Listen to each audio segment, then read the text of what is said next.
Ola rapazada, que tal? Como estades? Como vos dixen, hoxe correximos os exercicios, estou super contenta, perdón, dende o Consello Superior de Arteta, todo o mundo está máis que contento polo traballo que fixestes estes días. Pedimos que enviarades as tarefas e a maioría enviounas. Moitas gracias por ese traballo, seguimos aí, moi ben aprendendo. Dicíamos que se queríades podíades mandar un vídeo. Vexo que ninguén se atreveu. Bueno, sí, Yolanda Rei atreveuse, inda que fixo unha grabación de pantalla. A min o que me gustaría é que fixerades un vídeo como este que estou facendo eu, correxindo os exercicios. Pero bueno, pouco a pouco, veña, a animarse, e despois eu fago unha montaxe.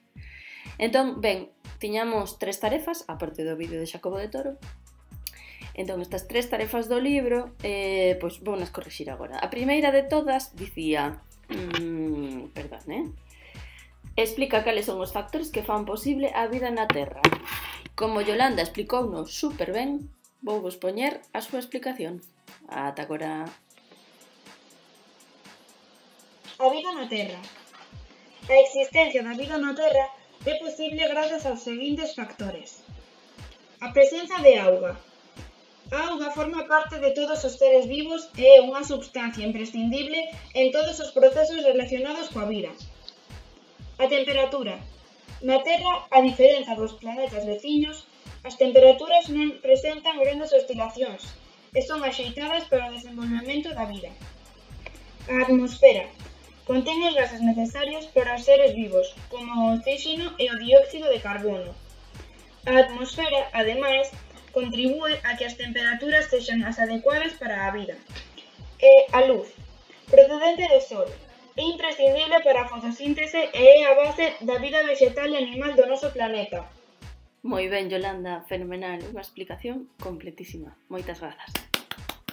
Aplausos para ti, genial. Pois pasamos á seguinte pregunta. Vamos ao seguinte exercicio que nos dicía: indica que nos achega a diversidade, cales son as causas e os efectos da súa perda. Ben, entón, que nos achega? Que nos achega é cal é a importancia da biodiversidade. Pois ben, todas as especies de seres vivos son importantes para o bo funcionamento da biosfera.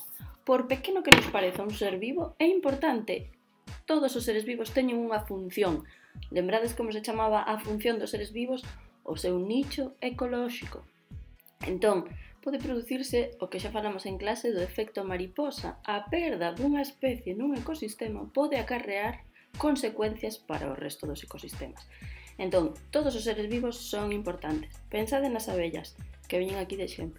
Son pequenas, parece que son insignificantes, pero sin abellas non hai polinización. Se non hai polinización, non só que non haxa flores, non, é que non hai colleitas. Se non hai colleitas, os seres humanos, de que vivimos? Podedes dicir, de carne. Claro, pero é que as vacas, de que se alimentan? Se non é de produtores, se non hai polinización, non hai plantas. Se non hai plantas, que son os produtores, o resto dos niveis tróficos desaparecen. Vedes a importancia. Vale, e por que é tan importante? Pois acabo de dicilo, porque o resto de seres vivos aproveitámonos deses produtores.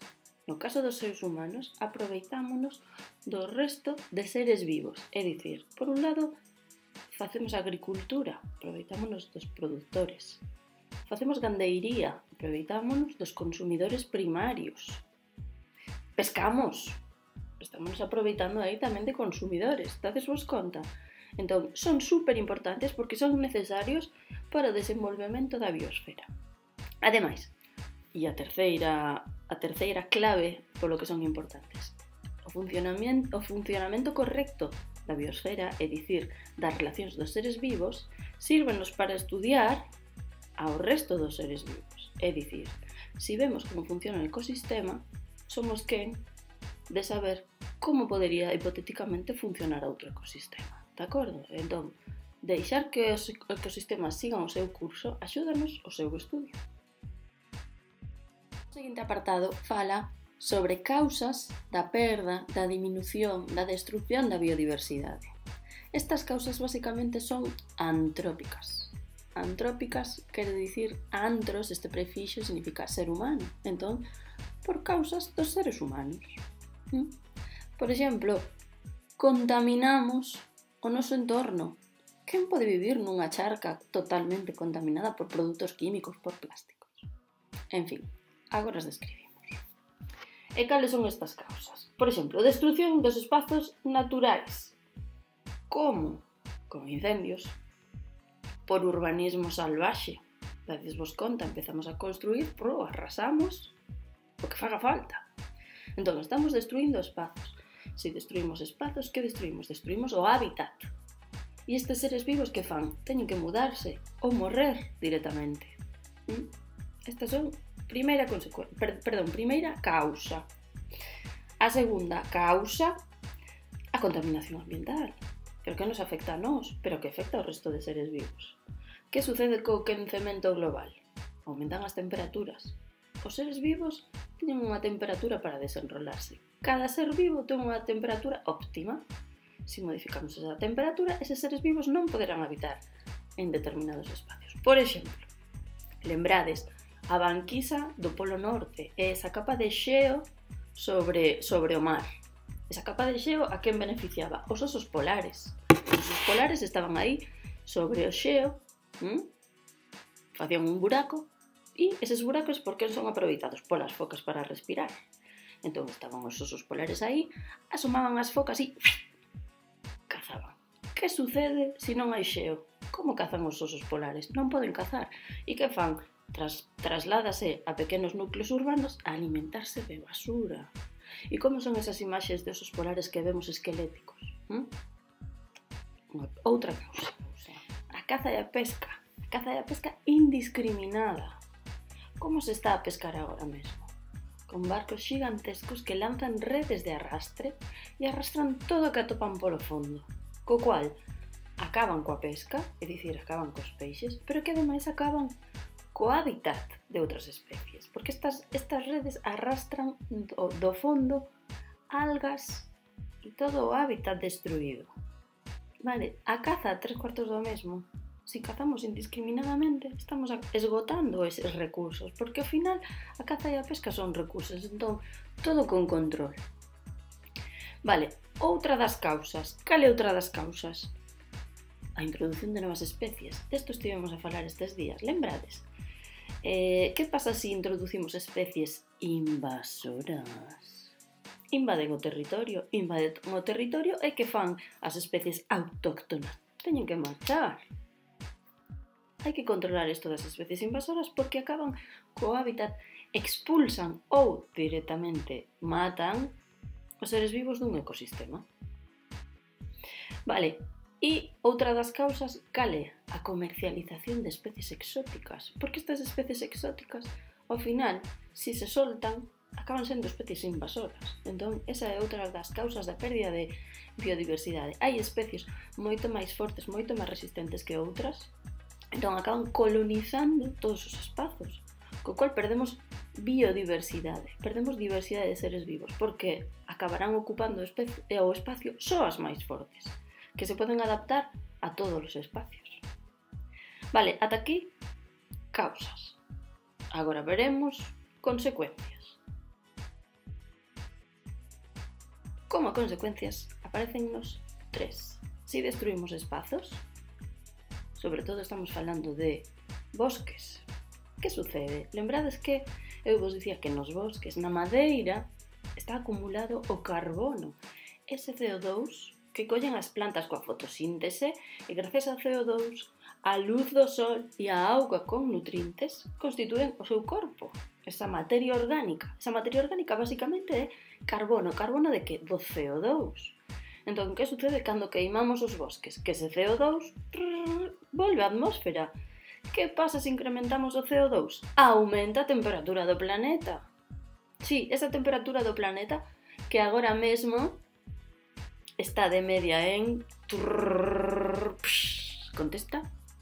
Sí, moi ben, 15 graus de media.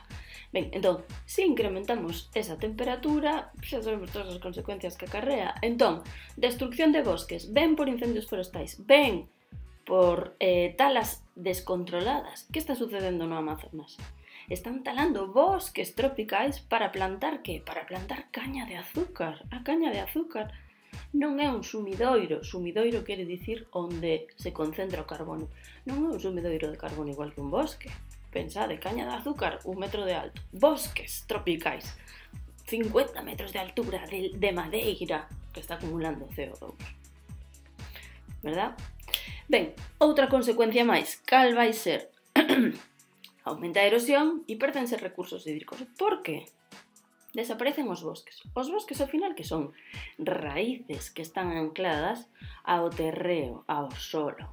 Se esas raíces desaparecen, o solo queda descuberto, incapaz de sosterse por sí mesmo. Entón veñen os axentes xeolóxicos, xeomorfolóxicos, é dicir, os axentes externos, a auga, o vento, a chuvia, de acordo? Sobre todo a chuvia. E que fan?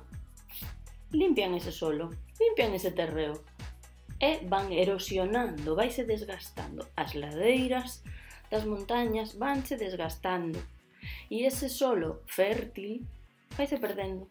Por qué? Lembrades como se formaban as rochas sedimentarias, verdad?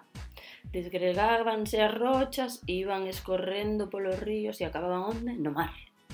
No mar ese solo non sirve para nada, entón estamos perdendo o solo fértil porque non conservamos os bosques. Vale. Que máis? A auga, perdemos auga. Eses bosques tropicais maravillosos, que fan? Os bosques atraen a chuvia. Con chuvia hai regatos, ríos, lagos. Si perdemos isto, perdemos auga. É así de sinxelo. Os bosques axudan a protexer a auga. Por último, perdemos especies que aínda non coñecemos.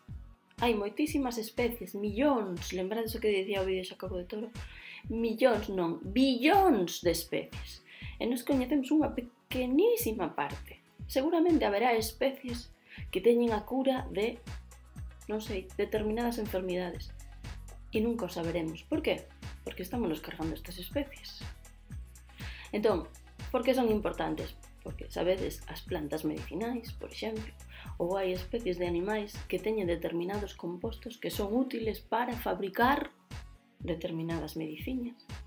Entón, se nos cargamos determinadas especies sin coñecelas tan sequera, estamos perdendo un montón de recursos que poderían ser útiles para a nosa saúde, incluso. Ben, pois ata aquí esta pregunta sobre a diversidade. E o seguinte exercicio era sobre fósiles. Cambiamos de tercio, pasamos de biodiversidade a fósiles, pero os fósiles falannos de biodiversidade no pasado. E o exercicio dicía, razoa porque os fósiles nos demostran que a biodiversidade non sempre foi a mesma no noso planeta. Por que nos demostran que esa diversidade non sempre foi a mesma? Por que? Porque estes fósiles son rexistros de seres vivos que habitaron noutras épocas. Entón, por que nos demostran que foi así? Porque eses seres vivos agora mesmo non viven. Entón, estes fósiles sirven para saber como era a biosfera, como eran os ecosistemas fai millóns de anos. De acordo? E como atopamos fósiles de seres vivos estranos para nós, significa que hoxe non viven. As condicións do planeta foron cambiando, as especies foronse extinguindo e xurdiron outras. Porque imaginade que a día de hoxe existirán as mesmas especies.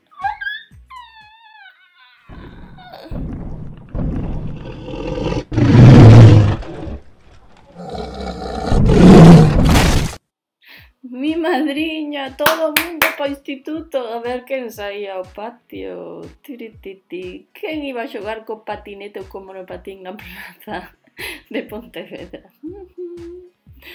Bueno, pois ata aquí as correccións da semana do 16. Mañá subireivos unha pequena explicación do que ven a continuación, que son as células eucariotas, células procariotas, Vémonos a seguir traballando. Lembrade, con todo isto que vos expliquei nestes últimos minutos, facede a corrección. Comprobade que vos tedes esas respostas. Xa sei que me enrollo, pero bueno, básicamente. En xeral, pareceronme que todos os exercicios estaban ben.